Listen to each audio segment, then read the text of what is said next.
welcome to Politics in the Pub. It's obvious that we should have tried, which we did, to find a slightly bigger venue, but this is a cosy, important venue for Politics in the Pub.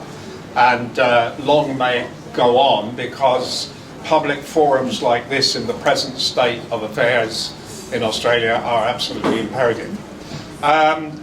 We want to welcome John, who really is one of the perhaps the bravest, the most significant filmmaker, journalist, author, critic that Australia has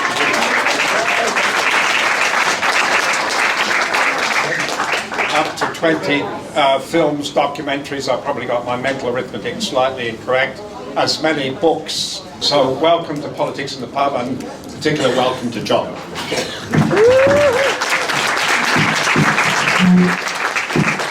I want to start the conversation with two particular dates in mind, John. One is 2009, when he won the very significant Sydney Peace Prize, and followed in the steps of people like Archbishop Tutu, Mary Robinson, Bill Dean, Patrick Dodson, Hans Blix, and Arundhati Roy, and the wonderful Palestinian leader, Dr. Hanan Ashrawi. So that's one date. The other date I have in mind, John, is 1821, almost 200 years before that, when another significant person arrived in Australia, but in leg irons from Ireland. Your great-great-great-grandfather, to be punished for insurrection and uttering unlawful oaths. Now, I mean, John has been uttering unlawful oaths for over 70 years. I just wonder if you think the legacy of that great-great-grandfather has given you the guts and the skills to do what you do. Well, I think it's interesting. The uttering unlawful oaths is the same charge that the 12 Bottle Martyrs got. But I think Francis McCarthy, who is my great-great-great-great-grandfather, was merely objecting to starving to death, as a lot of Irish people then were. I traced the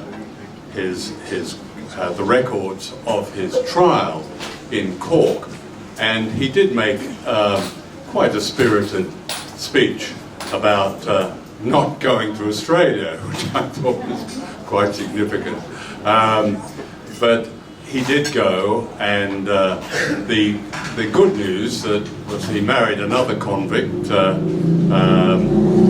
Mary Palmer. The two of them lived incredibly to almost 90, and had about a dozen children, several of whom died, but the fact that they survived was quite extraordinary. She arrived at the age of 17. She was called a prostitute in the trial report in the London Gazette. She was an Irish below stairs woman, and was sacked from a number of jobs. She went on the streets as part of an all-female gang. They used to rob their prospective clients before any transaction could happen. I thought they did it afterwards, John. Well, they may have done it afterwards or not, but anyway, poor Mary, she was only spared the noose at Newgate Prison because she was pregnant. And the extraordinary thing is both of them survived the trip out. So that's the history. How much of that has dripped down to me, I don't know, but I must say, if we can be proud of a bit of history, I think I'm proud of them both. Yeah. Let's switch to somebody who has been incarcerated in a way for almost 4 years now, for also, at least metaphorically, uttering unlawful oaths on our behalf, Julian Assange. You've written almost optimistically in the past few days that this might be the end of the road, the findings by the UN, the special panel. Are you really confident that that could be the end of the road? No, not too confident, Stuart, but I think it is the beginning of the beginning. This judgment, this decision by the United Nations Working Group on arbitrary detention is very, very significant. They've only made 5 decisions in the years they've been going. They've been going almost 20 years, and all of them have been highly significant. The decision has been adhered to by most of the governments of the world. They made Aung San Suu Kyi the celebrated dissident in many ways, that she wasn't before their judgment, although they didn't change the mind of the dictatorship in Burma. They stood up for a Washington Post reporter in Iran who was detained. They stood up for Ibrahim, the opposition leader of Malaysia, and so on. So it's very significant. And what was also significant was the reaction of particularly the British government. This thug, and I think thug is the proper word for the present Foreign Secretary, who came out and described the decision as ridiculous. Now, this is someone whose government has supported every decision made by the working group, who contributed considerably to the evidence of the working group, who went along with it, although they tried to pressure the decision when they knew it was going to go against them. So no, they don't have, the UN doesn't have the power to go and free Julian from the Ecuador embassy in London, but you know, things move even at a glacial pace. The British government cannot ignore this, and I think it is the beginning of a deal being done.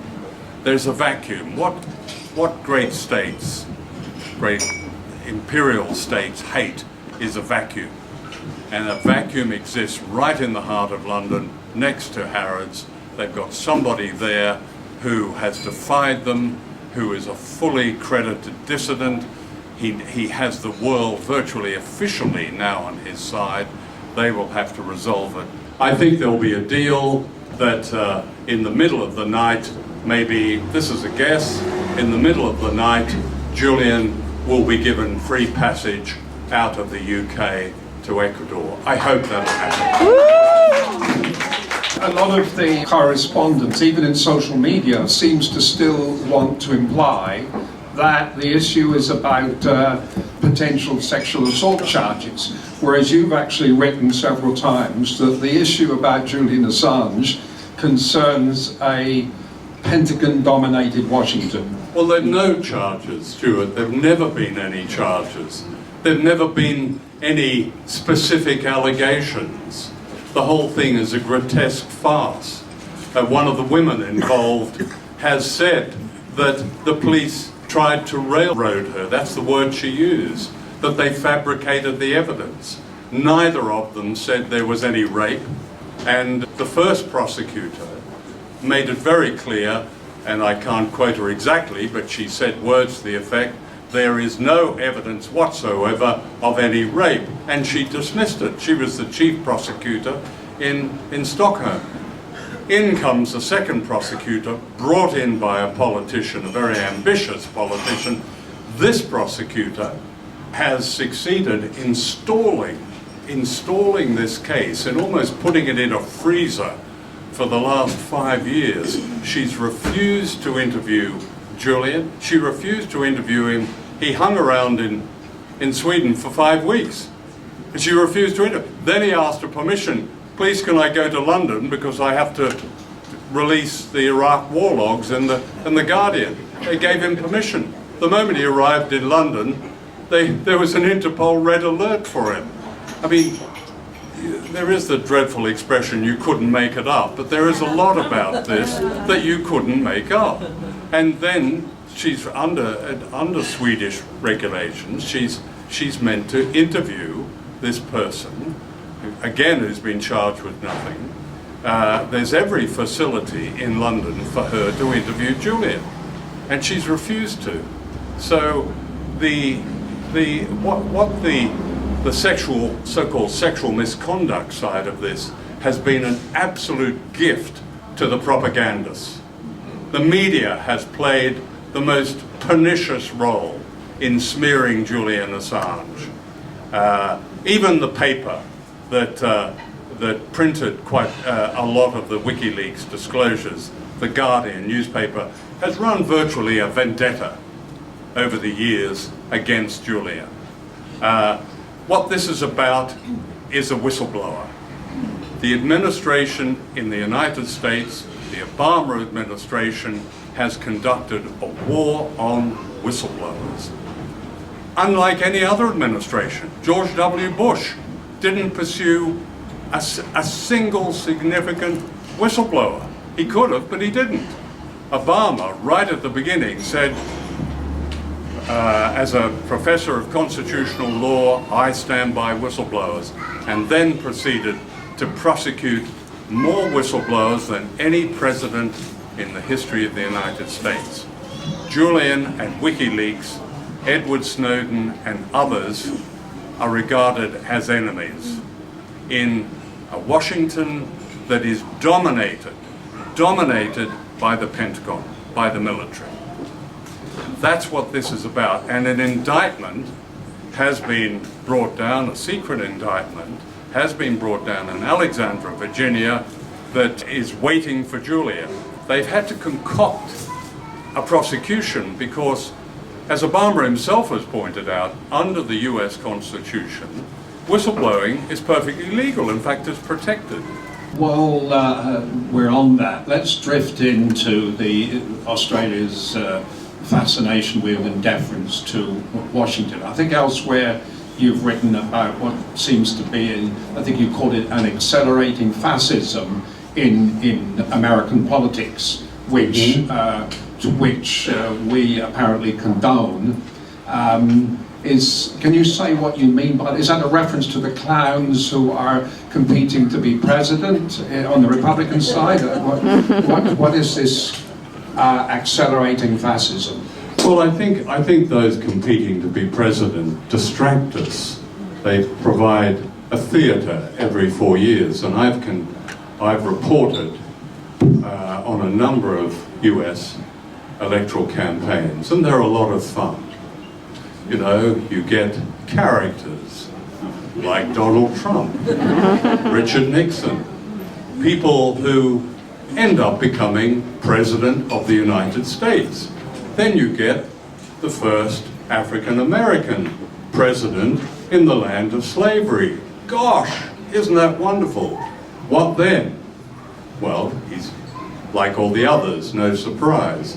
So it's a system that has gone through a number of stages. I think, Stuart, following 9/11, a lot changed. A lot was ready to change.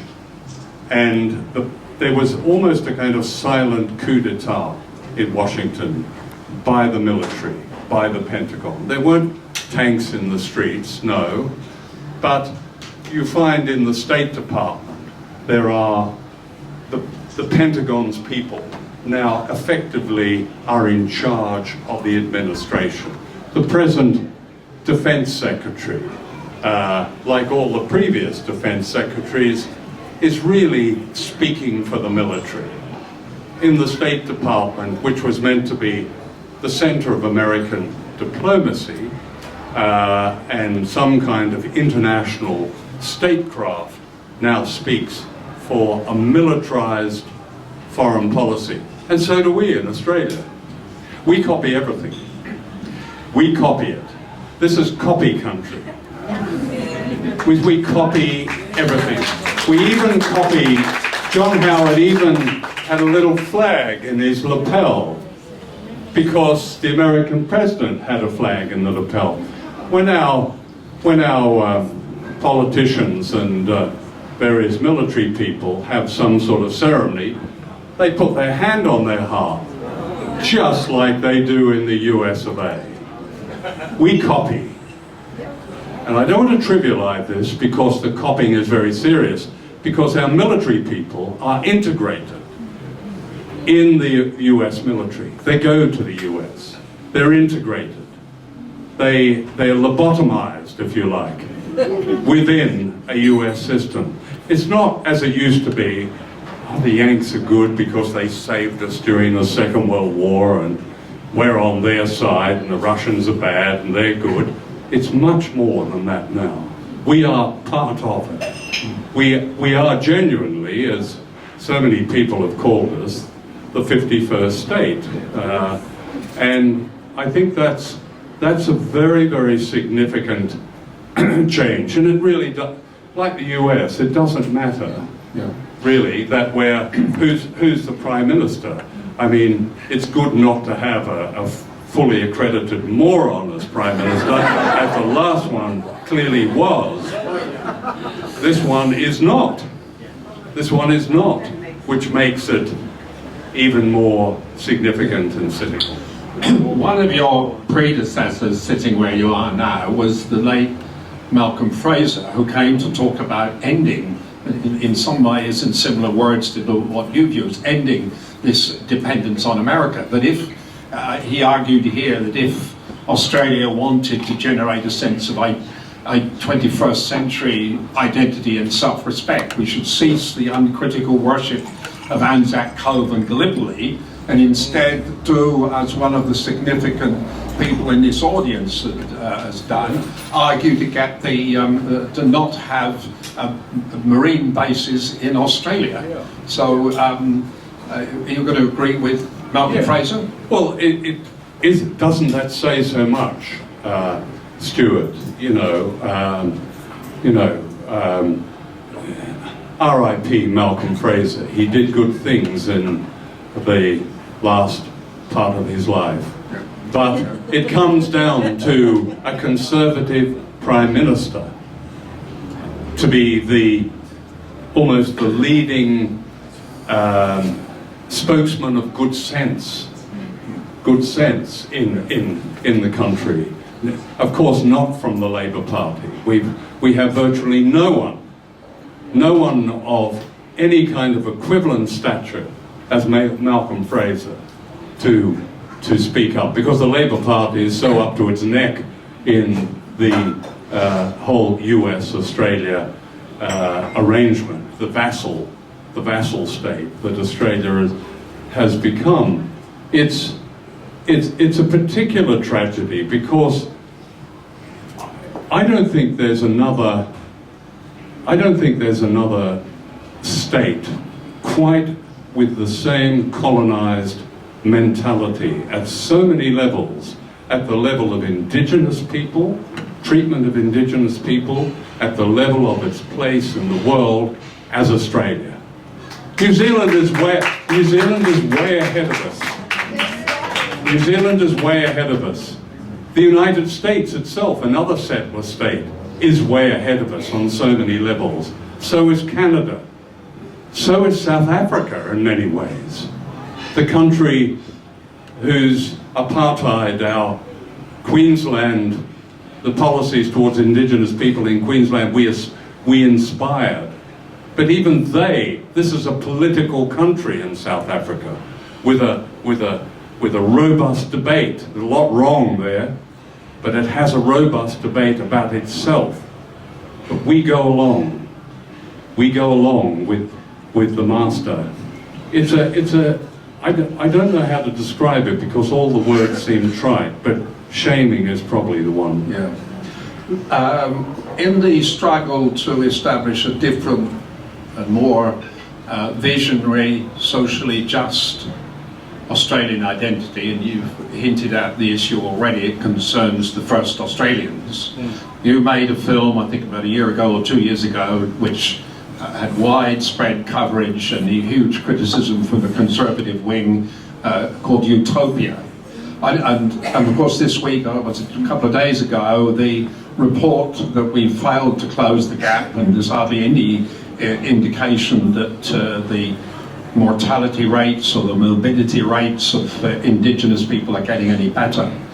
If you were to go back in 10 years' time and make Utopia 2, what would have to change to enable you to make a much more optimistic film and picture. But Stuart, the film Utopia I made came after several films I've made on Indigenous Australia. The first was made in 1985 called The Secret Country. And I made the point when I was talking about Utopia that in the editing room we confused the footage that we shot and the interviews that we shot in 1985 with the film that we were producing, a contemporary film. Nothing basically has changed. Yes, a small educated class, a class that can be easily manipulated, a class that often colludes with the powers that be in this country. That has grown up among Indigenous people, and amongst that educated class there are some very impressive people. Yes, there are some, as there always has been actually, but now there are perhaps more, of the most brilliant activists. You talk about optimism. I thought Utopia was a very optimistic film because it brought out some of the most inspiring Indigenous people that very few people in this country know anything about. You know, people who have fought in a very eloquent way, in a very courageous way, but have been denied any kind of real recognition, both by the government and in the media. A media and a government that erects its acceptable Aboriginal spokesman and calls them a leader, like Noel Pearson. Noel Pearson is the leader. Well, he's not the leader, actually. He runs a very small part of Indigenous Australia, but you read nothing but Noel Pearson and those like him. I don't want to go into a criticism of Noel Pearson himself, but that's what's changed. But as far as the condition of Aboriginal people in this country is concerned, we only had to read, and you mentioned this annual act of cynicism called Closing the Gap. There was a rare article in the Herald this morning, and I'm sorry I've forgotten the name of the author. Simpson. And he made the very good point, that there was nothing about nutrition, even in the original Closing the Gap. And what I've found every time I've gone into Indigenous Australia is starvation, malnutrition.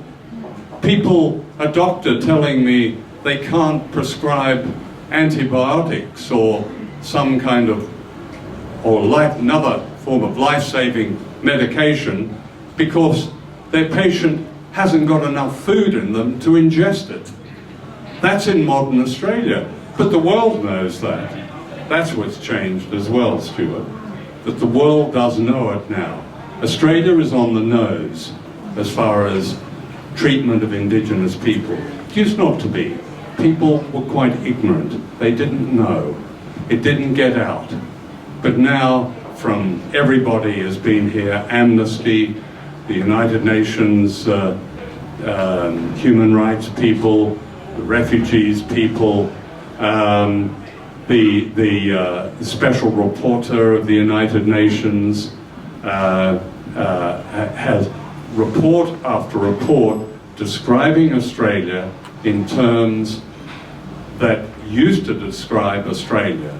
No other country has had more United Nations reports accusing it of racism than in recent years than this country.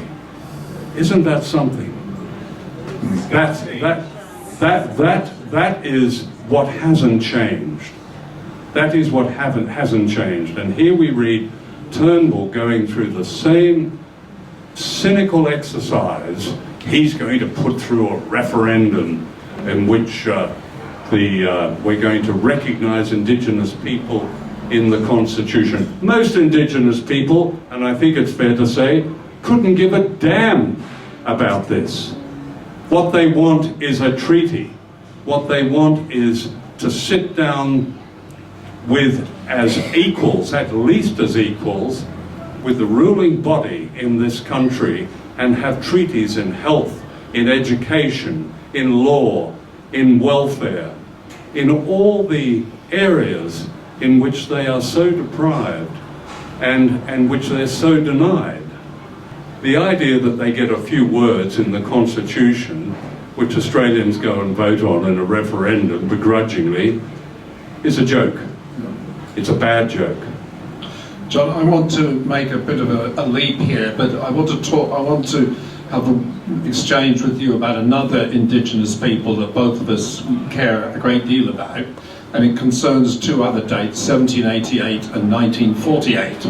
It concerns the idea that 1788 is about an empty land, the terra nullius doctrine, and 1948 is the claims of Golden Meir about the Palestinians' land, that this was a land without a people for a people without a land. Yeah. At the moment, summary executions occur every day of any young Palestinian who even looks slightly suspicious, and nobody is being held accountable. Only one brave foreign minister from Sweden has asked at least for an international inquiry, but no other politician, certainly nobody who lives or works in Canberra, has said a word. Can you switch your mind to the terrible cruelty towards the people of Palestine? Well, they're related, aren't they? These are the indigenous people of Palestine. The indigenous people of Australia. They have much in common in the way they're treated. Until recently, executing the indigenous people of Australia wasn't all that uncommon. Now they die in out of sight in prison cells and or from diabetes and so on. So the two are connected, Stuart. But you're absolutely right to raise it. I think, you know, there are a number of issues, I suppose is the word, that are litmus tests of whether we're fully fledged human beings or not. Palestine is one of them. Palestine is one of them. Another is, in my view, the indigenous situation in Australia. But Palestine, where you rightly point out, there's now extrajudicial executions now are carried on daily. You can read them. They're not news anymore. They happen, 3 or 4 of them, and they include children. The fact that in Gaza is still the assault that took place on Gaza 2 years ago, leaving that besieged society in ruins, that nothing has happened from the outside world, apart from people like you speaking up and people like the various UN reporters and good NGOs, and words of sympathy murmured from certain journalists. Otherwise nothing has happened. Can I just refer to the issue of courage in public life in regard to this issue, and because I was discussing it with some significant politicians, I think, earlier today, because it seems to me the closer you get to Canberra, the more courage diminishes. There's a sense of fear.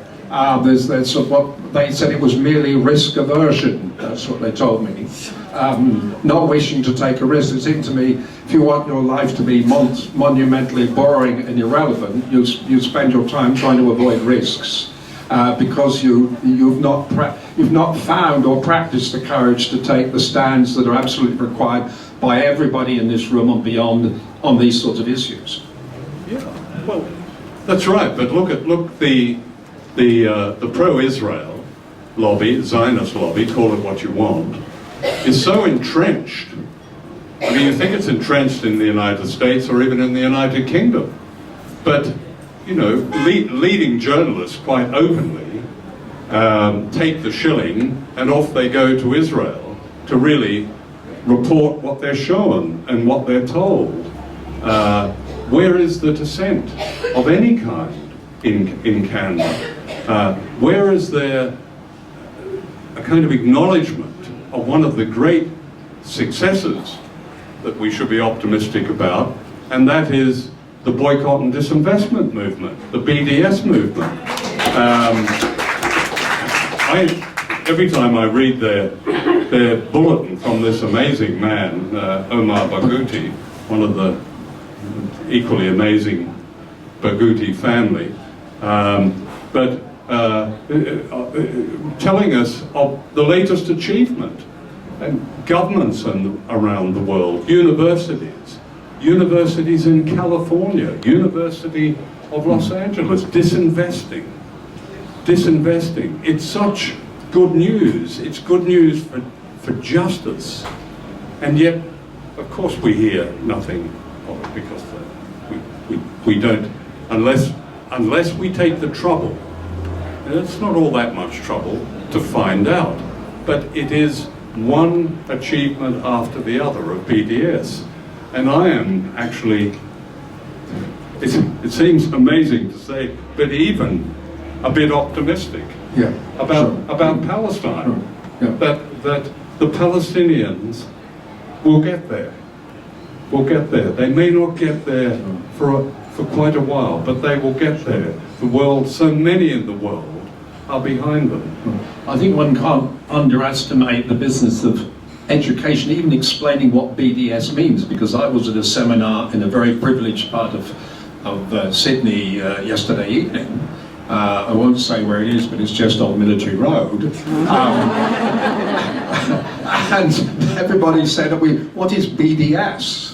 So, but while you made a reference to justice, which and we really ought to have a quick exchange about the predicament, worse than the fate, of 267 people, including I think 37 babies, whom, in order to demonstrate how strong we are, the government wishes to send back to Manus Island and Nauru. Seems to me that this policy is born of a fascination with violence to control the most vulnerable, to hold them to ransom, to teach them a lesson, and to conduct this absurd charade that the reason for the massive movement of peoples around the world, particularly across Europe, is caused by people smugglers. Yeah.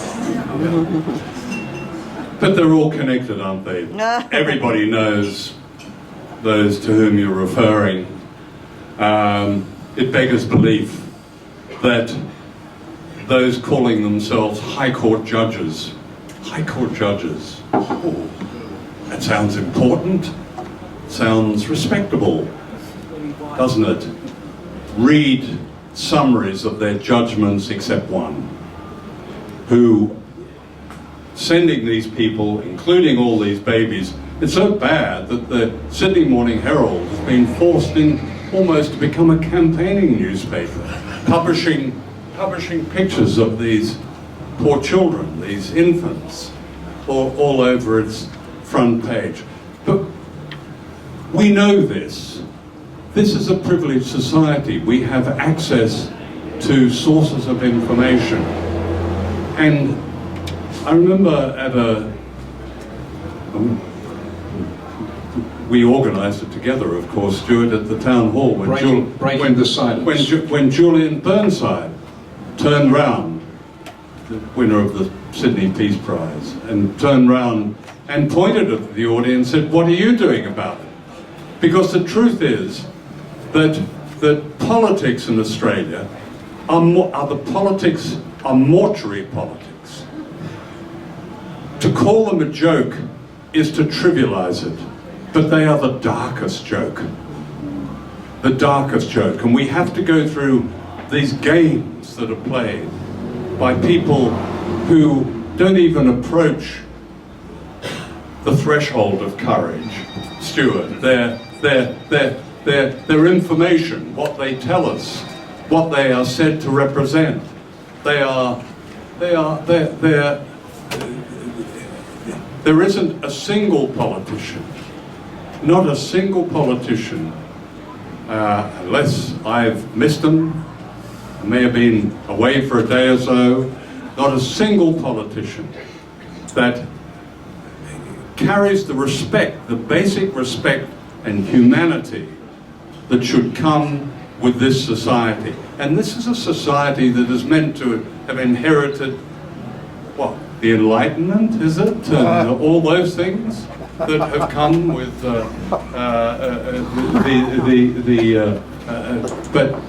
but none of it.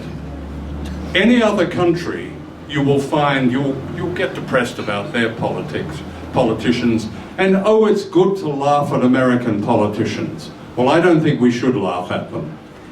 I think we should look at our own, because until we do something about politics as it's played, as the game is played in Australia, Stuart, you and I will sit here and tick off all these atrocious events, and that really should stop. We're going to finish this by, I think, possibly a reference to the media, and then, of course, we ought to write the rest in peace epitaph of the ALP. But you've got I object to the rest in peace. You've just given a somewhat surprising compliment to the Sydney Morning Herald, and I want to ask you about the career that you've been involved in for decades and decades as a professional journalist. You've written somewhere else that Australia is not a democracy, it is a murdocracy, and you don't seem to have any faith in your fellow journalists. Well, I do. I have every faith. I'm such a pathetic, optimistic creature. I have faith in my own craft of journalism, and I could sit here and name some of the finest journalists. Not too many of them are Australian. There's a couple, most of whom you probably haven't heard of. So. But as far as the Australian media, the system of media in this country, it's an extension of the political establishment. It's not there to inform. There is a facade. It's like a wall. And this doesn't only apply in Australia. It applies right across in so-called free societies. Where, who was it, Richard Crossman, who once said that, propaganda is only at its best when you don't know it's propaganda. And propaganda in Western societies is the most potent and powerful of all time, in my view. How could it get away with convincing people who have certain freedoms that certain lies are actually the truth? It's just absurd. So there is a wall. This wall is erected by, Murdoch owns 70% of the newspapers in this country.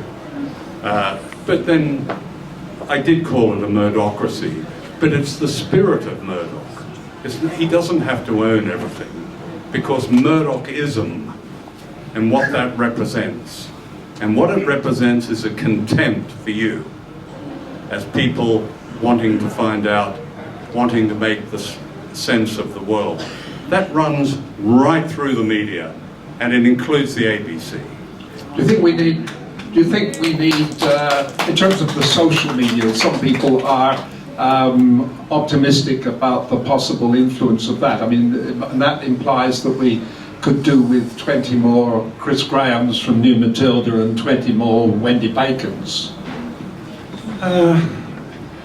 Social media is okay. I think relying on social media is relying on a mirage in many ways. It's like relying on Facebook to give us a barometer of what is happening. It's how many tweets we can send to each other.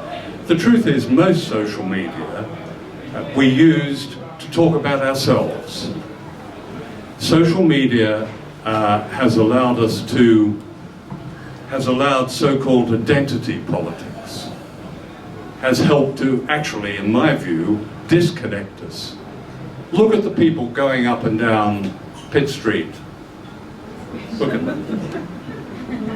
All the time. There was a very good cartoon someone sent me the other day, and he imagined they all had books. And it was a wonderful picture.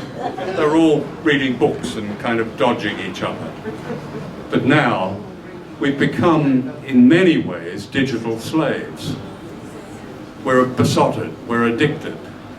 That doesn't mean to say that the digital era doesn't present fabulous opportunities to finding out about other people's injustices and so on. But it traps us as well. It immobilizes many of us. It stops us coming together. Meetings like this is anti-digital. This is anti-digital.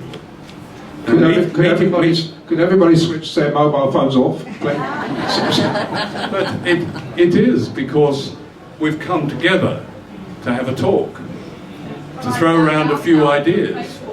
Sorry? I found out about it through Facebook. That's right. Okay. Well, you would have. Are you saying you wouldn't have found out about it otherwise? Yep. Really? That's sad.